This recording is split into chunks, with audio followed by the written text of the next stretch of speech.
आजची रेसिपी आहे करमळाची कढी। एरवी आपण कैरीची कढी करतो, तशीच ही उन्हाळ्यात करमळं मिळतात त्याची कढी। एकदम साधी रेसिपी आहे, खूप सोपी रेसिपी आहे आणि उन्हाळ्याच्या दिवसांमध्ये करमळाचे, कैरीचे हे असे प्रकार आपण करून खाल्ले पाहिजे। म्हणूनच आजची रेसिपी करमळाची कढी। नमस्कार, स्वरूप छंदकलामध्ये तुमचं खूप खूप स्वागत। या चॅनेलवरील बाकीचेही व्हिडिओज बघून घ्या, तुम्हाला ते सगळे नक्कीच आवडतील। आणि म्हणूनच चॅनेलला लगेचच सबस्क्राईब करा आणि बेल आयकॉनवर पण क्लिक करा, म्हणजे तुम्हाला पटकन व्हिडिओ बघता येईल। करमळं झाडावरून आणलेली असतील किंवा बाजारातून आणलेली असतील, त्याच्यावर एक थोडासा चीक असतो, काहीतरी फुलं पानं त्याला चिकटलेली असतात। तर अशा वेळेला ह्याचे कंगोरे जे असतात ते व्यवस्थित बोटाने साफ करायचं। त्यासाठी थोडा वेळ 10 मिनटं पाण्यात भिजत घालायची, म्हणजे त्याचा चीक पण निघून जातो आणि त्यानंतर स्वच्छ आपण ती धुतल्यानंतर थोडंसं कोरडी करायची।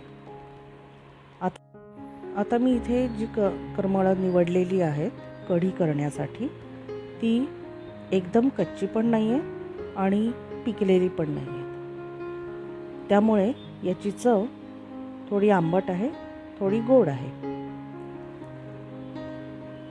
यामुळे ही पूर्ण आंबट कढी होणार नाही आहे, तर थोडीशी गोडसर पण असेल। या प्रकारे करमळाच्या या 5ही कडा कापून घ्यायच्या, कारण या फार चिवट असतात।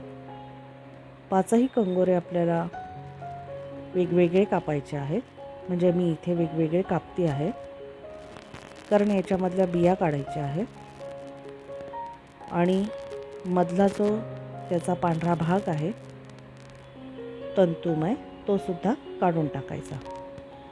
या पद्धतीनं दोन्ही बाजूची टोकं कापायची आणि हे सगळं निवडून घ्यायचं। या प्रकारे हे फळ कापून घ्यायचं आणि मग कढीसाठी मिक्सरमध्ये वाटायचं। तर या अशा ह्याच्या पाकळ्या कापून घ्यायच्या, किंवा तुम्ही स्टार या आकारात आडवं कापलं तरी पण चालू शकेल, पण त्यातल्या बिया काढणं खूप गरजेचं आहे। या प्रकारे आतमध्ये असतात त्या बिया काढून घ्यायच्या।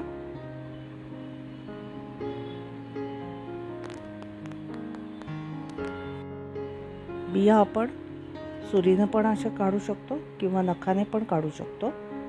फक्त करमळं कापताना आपल्याला हाताला चीक लागतो, राप लागतो त्याचा, आणि बोटं नखं काळी पडतात।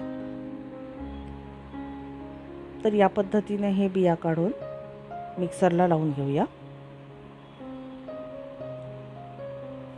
यापूर्वी मी करमळाचे सरबत, लोणची, मुरंबा, जाम अशा वेगवेगळ्या रेसिपीजचे व्हिडिओ यूट्यूबवर अपलोड केलेले आहेत। तुम्हाला त्याची आवड असेल तर तेही व्हिडिओ बघून घ्या। आणि ही जी कढी आहे, ही कढी आपण भाताबरोबर जेवू शकतो किंवा नुसते सूपसारखं पिऊ शकतो। जेवण झाल्यानंतर सूप प्यायचं असतं, त्यावेळेला सुद्धा याचा आपण सूप म्हणून वापर करू शकतो। तर माझी ही सगळी करमळं चिरून झालेली आहेत आणि आता ही करमळं मिक्सरला बारीक वाटून घ्यायची। कढीसाठी इथे मी मिरची आणि खोबरं हे सुद्धा घेतलेलं आहे, पण आधी आपण ही करमळं वाटून घेऊ। बारीक वाटून घ्यायचं, नंतर हा गर आपल्याला गाळायचा नाही आहे, म्हणजे आपल्याला हा फायबरयुक्त कढी बनवता येईल आणि अशीच आपण प्यायला हवी। तर इथे तूप घातलेलं आहे आणि जिरं घातलं आहे. जिरं तडतडल्यानंतर यामध्ये करमळाचं जे आपण वाटण केलेलं आहे ते घालायचं आणि जरासं परतून घ्यायचं. असं तूप जिऱ्याच्या फोडणीवर हा गर थोडासा परतून घेतल्यामुळे त्याला एक खूप छानशी चव येते. तर इथे मी आता त्या मिक्सरच्या भांड्यामध्ये पाणी घालून त्याच्यामध्ये ओतलेलं आहे. आता या मिरच्या आणि खोबरं हे पण बारीक वाटून घेऊया. हे सुद्धा गाळून घ्यायचं नाही, आहे तसंच याच्यामध्ये थोडंसं पाणी घालायचं आणि हे मिश्रण कढीमध्ये ओतायचं आहे. आपल्याला जर भाताबरोबर ही कढी जेवायची असेल, म्हणजे कढी भात म्हणून जेवायचं असेल, तर थोडीशी कढी जाडसर ठेवायची, म्हणजे भाताबरोबर छान प्रकारे कालवून जेवता येतं. आणि जर आपल्याला ही सूप म्हणून प्यायची आहे तर ते थोडंसं पातळ करायची. तुम्हाला हवी तेवढी पातळ करू शकता, म्हणजे ग्लासभर आपण हे सूप म्हणून पिऊ शकतो. मग जेवणाच्या अगोदर पण हे सूप म्हणून पिता येईल किंवा जेवणानंतर आपण सोलकढी किंवा ताक पितो तसंच ही कढी पण आपल्याला पिता येईल.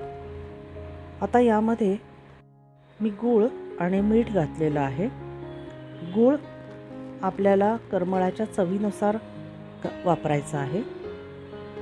आंबट गोड किती आहे करमळ हे बघून आपल्याला गुळाची क्वांटिटी ठरवायची आहे. आणि गूळ मीठ घातल्यानंतर हे संपूर्णपणे मिश्रण उकळवून घ्यायचं. 2 उकळ्या काढायच्या की आपली कढी तयार. करमळाची कढी आंबट गोड चवीची लागते. तुम्ही तिखट जर जास्त वापरलं असेल तर ती पण तिखट चव लागेल. तुम्हाला जर मिरची वाटणात वापरायची नसेल तर तुकडे करून सुद्धा तूप जिऱ्यावर घालता येतील, पण याला फोडणी मात्र तुपाचीच द्यायची. खूप मस्त लागते ही कढी. जशी आपण कैरीची कढी पितो त्याप्रमाणे ही सुद्धा खूप छान लागते. आणि यात सी विटॅमिन असतं, त्यामुळे आताच्या या उन्हाळ्याच्या दिवसांमध्ये तर अशा प्रकारच्या कढ्या वगैरे आपण प्यायला पाहिजे. खूप उकाडा असेल तर रात्रीच्या वेळेला आपल्याला जेवायची सुद्धा इच्छा नसते. अशा वेळेला ही अशी कढी आपण नुसती पिऊन पोट भरू शकतं आणि हलकं फुलकं छान वाटतं. अशा पद्धतीनं तुम्ही सुद्धा करमळाची कढी करून भाताबरोबर जेवून आणि नुसती पण पिऊन बघा, छान लागते. तुम्हाला ही नक्की आवडेल. आणि यासाठी तुम्ही सुद्धा या सीझनमध्ये 4-5 वेळा अशी कढी नक्कीच बनवा. रात्रीच्या जेवणात नुसत्या कढी भाताचा मेनूसुद्धा खूपच मस्त. तुम्हाला हा व्हिडिओ आवडला असेल तर व्हिडिओला लाईक करा आणि तो जास्तीत जास्त शेअर पण करा. पुन्हा भेटूया पुढच्या छानशा व्हिडिओमध्ये. तोपर्यंत बाय बाय.